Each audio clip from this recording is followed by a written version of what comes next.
नमस्कार, सत श्री अकाल, जय श्री राम। तो कैसे हैं आप लोग? मैं सुमित कुमार आपका स्वागत करता हूं इस यूट्यूब चैनल पे। तो आज के इस वीडियो में हम लोग इतिहास से संबंधित महत्वपूर्ण प्रश्नोत्तर कवर करने वाले हैं। तो अगर आप किसी भी कॉम्पिटिटिव एग्जाम का प्रिपरेशन करते हैं तो वीडियो लास्ट तक जरूर देखिएगा। चलिए वीडियो को शुरू करते हैं। जल्दी से लाइक कर दीजिए और चैनल पर नए हैं तो जल्दी से चैनल को सब्सक्राइब कर दीजिए। तो देखते हैं क्वेश्चन। यहाँ पे पहला प्रश्न दिया गया है कि कौन लोहितवादी के उपनाम से प्रसिद्ध हुए। ठीक है, यहाँ पे लोहितवादी के नाम से पूछा जा रहा है कि लोहितवादी नाम से एक उपनाम दिया गया, तो किनका ये उपनाम था जिससे वो प्रसिद्ध हो गए। तो चलिए इसका करेक्ट आंसर देखते हैं। तो इसका करेक्ट आंसर हम देखें तो क्या हो जाएगा, गोपाल हरि देशमुख। जो गोपाल हरि देशमुख थे, इनका उपनाम रखा गया था लोहितवादी और इससे भी ये प्रसिद्ध हो गए थे। ठीक है, तो गोपाल हरि देशमुख थे, ये लोहितवादी के उपनाम से प्रसिद्ध हुए।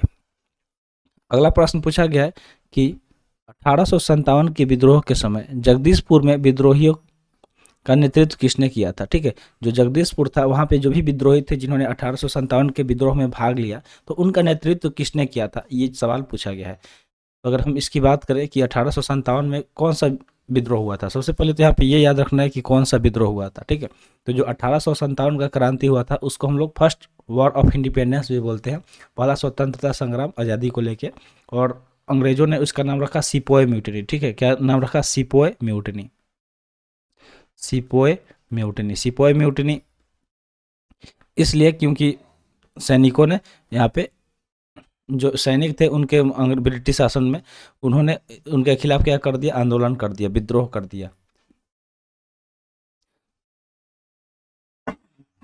तो देखते हैं इसका करेक्ट आंसर कि 1857 के विद्रोह के समय जगदीशपुर में विद्रोहियों का नेतृत्व किसने किया। तो इसका करेक्ट आंसर हो जाएगा, किसने किया था, चलिए देखते हैं।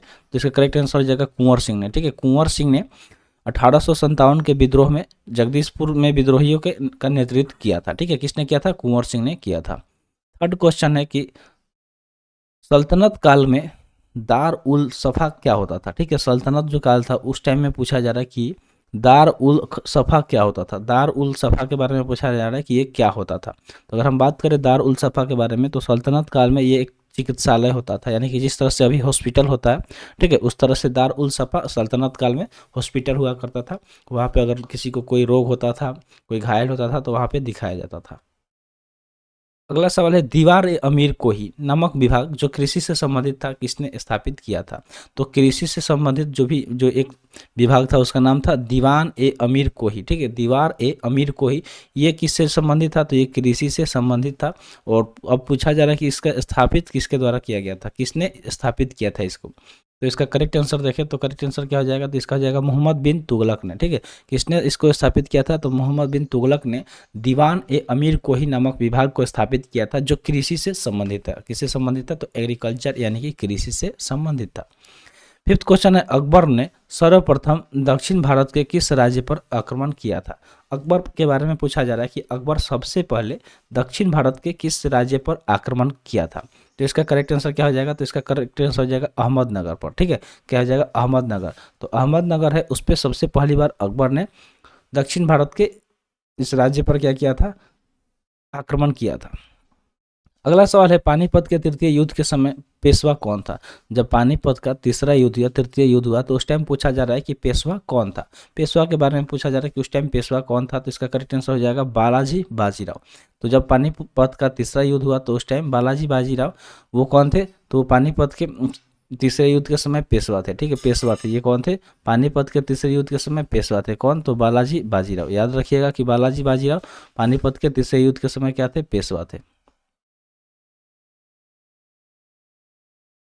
अगला सवाल है, विक्रमशिला महावीर की स्थापना किस वंश के शासकों द्वारा करवाई गई थी। क्या पूछा जा रहा है कि विक्रमशिला महाविहार की स्थापना किस वंश के शासकों द्वारा करवाई गई थी। ये सवाल पूछा जा रहा है कि विक्रमशिला महाविहार की स्थापना किस वंश के शासकों द्वारा करवाई गई थी। अगर हम बात करें कि विक्रमशिला महावीरा की स्थापना किस वंश के शासकों द्वारा करवाई गई थी, तो इसका करेक्ट आंसर क्या हो जाएगा, तो इसका करेक्ट आंसर अगर हम देखें तो इसका करेक्ट आंसर हो जाएगा पाल वंश के शासकों द्वारा। किसके द्वारा करवाई गई थी, तो जो भी पाल वंश के शासक थे उसके द्वारा विक्रमशिला महाविहार की स्थापना करवाई गई थी। ठीक है, चलिए आगे की तरफ बढ़ते हैं, नेक्स्ट क्वेश्चन की तरफ। नेक्स्ट क्वेश्चन यहाँ पे दिया गया कि तमिल में तोल कापियम किस विषय से संबंधित पुस्तक है। ठीक है, तमिल के बारे में पूछा जा रहा है कि जो तमिल है वहाँ पे तोलकापियम किस विषय से संबंधित पुस्तक है? तोलकापियम के बारे में पूछा जा रहा है कि ये किस सब्जेक्ट से रिलेटेड पुस्तक है, बुक है। तो ये है तमिल व्याकरण से। किससे है? तो तमिल व्याकरण से, ठीक है। तो जो तमिल में तोलकापियम है, ये किस विषय से संबंधित पुस्तक है? तो तमिल व्याकरण से। अगला सवाल यहाँ पे पूछा गया, सवाल दिया गया है कि देवी गायत्री को संबोधित गायत्री मंत्र किस ग्रंथ में है?